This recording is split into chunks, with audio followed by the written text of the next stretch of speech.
Hello there and welcome back to my YouTube channel. My name is Norma Obonna. I am a legal practitioner based and practicing in Lagos State, Nigeria. And on this channel, we talk about everything pertaining to corporate governance and compliance issues relating to companies in Nigeria. So today I'm going to talk about something a bit different from what I've been discussing in recent times. So today I want to talk about the failure of the Silicon Valley Bank. Just a little story. In 2020, I joined an investment company, and in one of those days, there were this group of guys in the investment team. They were just talking about Silicon Valley, Silicon Valley, Silicon Valley. They were so fixated in what they were talking about. So I wasn't really interested because I was doing my work, but they just kept saying Silicon Valley that I became curious. So I picked up my phone to check and what this Silicon Valley is all about. So I found out that Silicon Valley is basically a region in Northern California rather, in the United States of America, where which hubs or houses like most of the tech startups. So in this place, you have companies like Google, you have companies like Facebook, you have companies like Apple in this region. So fast forward to after then I got to know about more about Silicon Valley and all of that. Fast forward to March 10, 2023, we all wake up to the news that Silicon Valley Bank had collapsed. What happened? So basically, from what I read, it was that there was a bank run on the company, on the bank. So almost a lot of the bank's customers, the depositors, all rushed to make withdrawals at the same time from the bank. I'll try to explain what happened to be as simplistic as possible, to make withdrawals from the bank at the same time. And the bank did not have sufficient funds or was not liquid enough to pay out monies to these depositors. So in its failure to do this, the US government took over the bank and handed it over for receivership to the Federal Deposit Insurance Company in the US. So before then, the issues or the background issues were that Silicon Valley, the deposits, the monies they got from these companies, which were basically financed by investment companies, the monies they received or the deposits they got from these companies, they invested it in bonds. And then in recent times, the interest rates have been increasing in the US, and in the nature of bonds, once interest rates are increasing, the value of the bonds would reduce. So when they were not able to meet their obligations with the cash they had in hand, they tried to raise funds in the market, and when they tried to raise funds, the investors were not forthcoming, so they weren't able to raise these funds. And they also announced that they sold their some of their assets, that in terms of their shares and their bonds. They tried to sell them and they sold at a loss of quite about $1.8 billion. If I'm right, they sold their bonds at a loss. So all of this was in the news, and the depositors saw it as a mark of distress, or saw it that the company was in trouble. So that was why they all rushed at the same time to try to withdraw their funds from the bank. And then when they almost all of them came at the same time, the bank did not have enough money to pay them all. Then the government came and took over the bank. So that was basically what happened with the Silicon Valley Bank. So the natural question when this sort of thing happens would be, where was the board in all of this? Where was the leadership of the company when things were going wrong and when all of this was happening?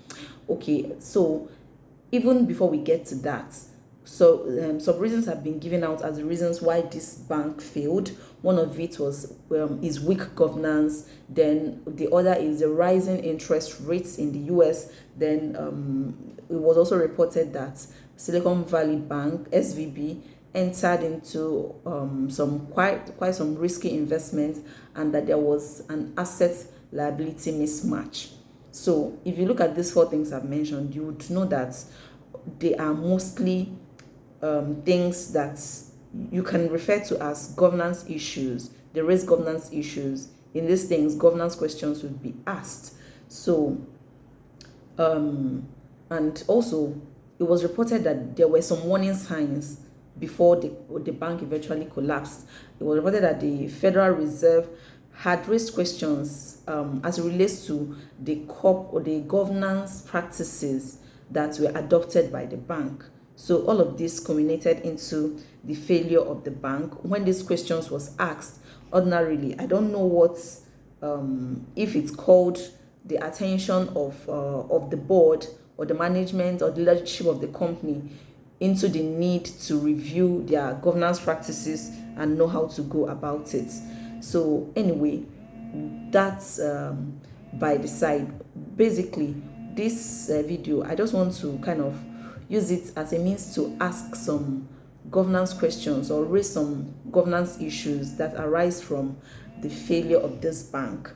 Now, the first for me would be the issues relating to risk identification, risk management, basically general enterprise risk management. Excuse me. So I know that in Nigeria, by our Nigerian Code of Corporate Governance 2018, the boards of companies are mandated to have a board committee that deals with risk management. And I believe that it's not just in Nigeria. I believe that this also obtains in a country like the US.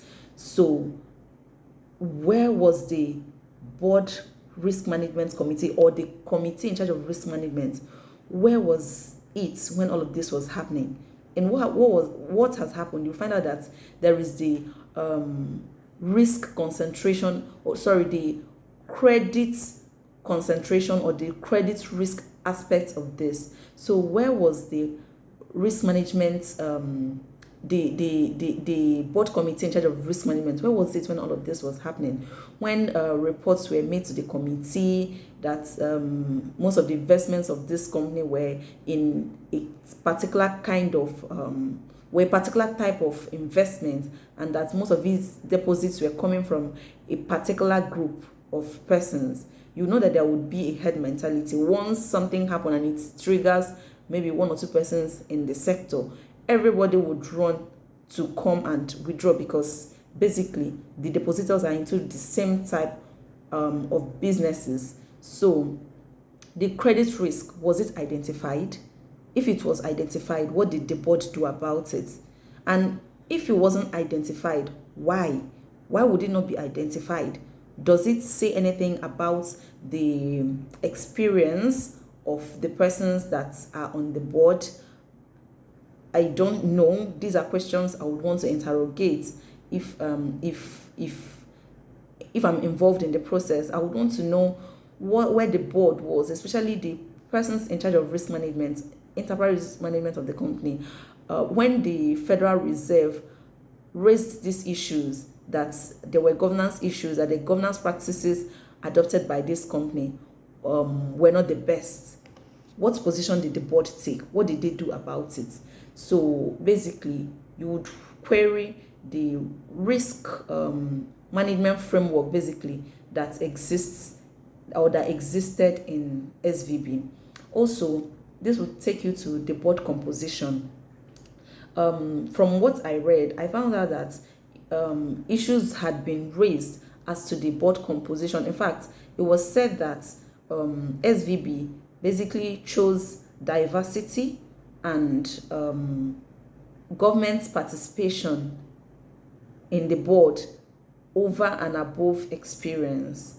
That was what I read. But if that is the case, in an industry as technical as the banking industry, experience is always rated high up there, in as much as governance is the center of everything, but even governance would ensure that it is experienced persons that are brought into the board of the company, that are brought into senior management in the executive team of the company.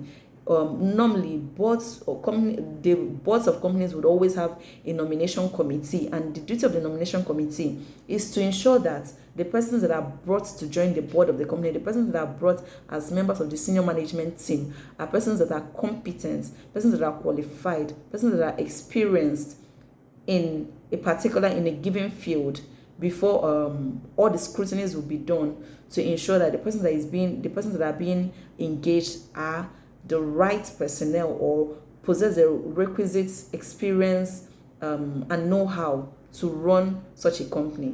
So how was this board composed? What is the composition of this board? What is the experience of the leadership or the membership of the board? So these are questions that will be asked, because if the board is composed of persons with requisite experience in banking, in investment banking, in all of these, it would make them they would be more able to easily identify some of these risks. But then again, I'm not too sure what the experience of the members of the board is. So for me, it would continue to remain a question that would be asked in a scenario like this. So basically, these are the governance questions or queries that I've pointed out that would be asked or would be interrogated in this incident. But however, I've noted quite a number of takeaways that the board of every company, not just banks now, must the takeaways they must will I say take, or the steps that they must take, or the learnings that they must take away from this incident to ensure that more companies do not run into this kind of problems. The first is that the board must ensure that the company has a robust, real, and effective risk management framework, enterprise risk management framework. The board is responsible, is primarily responsible to ensure that the company is shielded as it relates to exposure to risk. So it is its responsibility to ensure that a real, effective, and workable risk management framework is in place, and that whenever there is any issue, that this framework is triggered to ensure that it doesn't run into this kind of problems. Then also, this would also call for closer oversight of management. The board needs to come closer to know exactly what management is doing, because it's easy to ask where the board was in all of this. But the truth is, if management doesn't avail the board with enough information to take its decision, there's nothing the board can do. The board only acts on information availed it by management. But now, what has happened with SVB, it now calls for closer oversight of the board over management activities, to know what the internal prudence and the regulatory internal compliance with regulatory requirements are, whether management is actually abiding by those and adopting same in the day-to-day activities and runnings of the company. Also, it's important that the risk management structure that is put in place is truly independent. The risk oversight structures put in place by the board must be truly independent.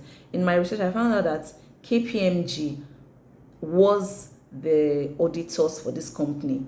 So I'm wondering, while it was auditing their accounts or during the audit activities, did KPMG not realize that there was a problem? Did it not call it up to the attention of the board? If it didn't realize that there was a problem, then that on itself is a problem. If KPMG saw that there was a problem and escalated it to the board, or to the relevant of board committee, basically escalated to the board. What did the board do about it? What did the board do in that regard if KPMG escalated such an issue? Remember, I said the US government had pointed out this issue. The auditors, the external auditors, KPMG, I believe, should have also pointed out these issues. What was done? If nothing was done, it speaks to how independent is the risk management structure, or how independent was this risk management structure and risk oversight structure in SVB.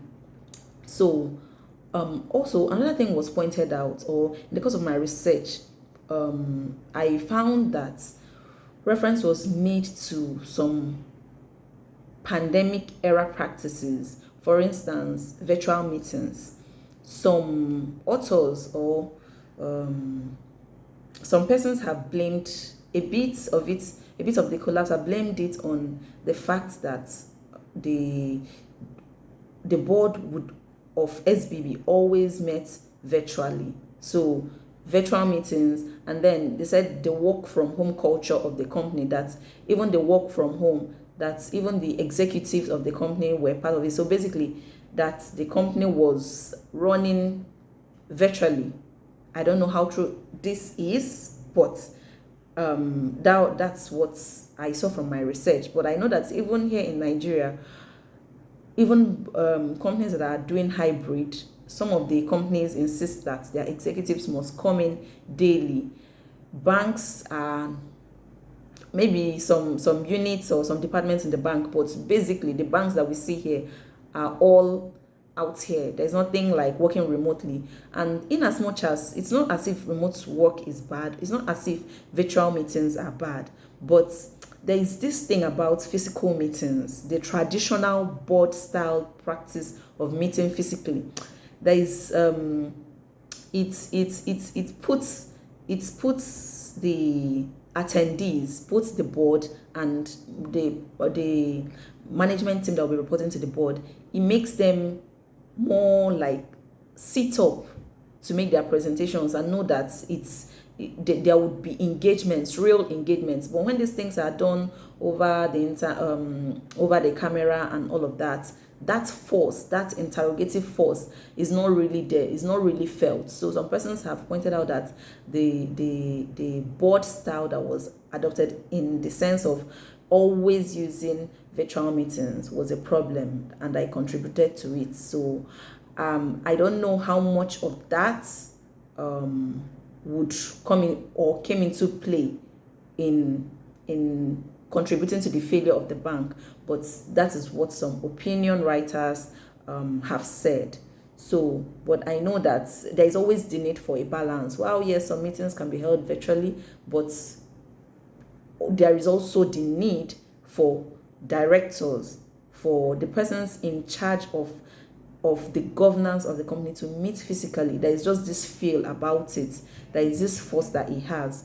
So basically, my hope is that companies world over have taken their learnings from this incident, and I'm hoping that the boards of companies over the globe have taken their learnings and adopted some corrective measures if it has seen itself in any of the practices that's enmeshed SVB in this very precarious position that not just themselves but companies, tech startups that they have found themselves in. This is the time to retrace, this is time to do an evaluation, this is time to take corrective measures and step back and ensure that the appropriate and the right things are done. So at this point, this is where I'll bring an end to our discussion on this issue, and I would implore you to please continue to engage my videos. Please like, comment, subscribe, and share. Turn on the notification bell so that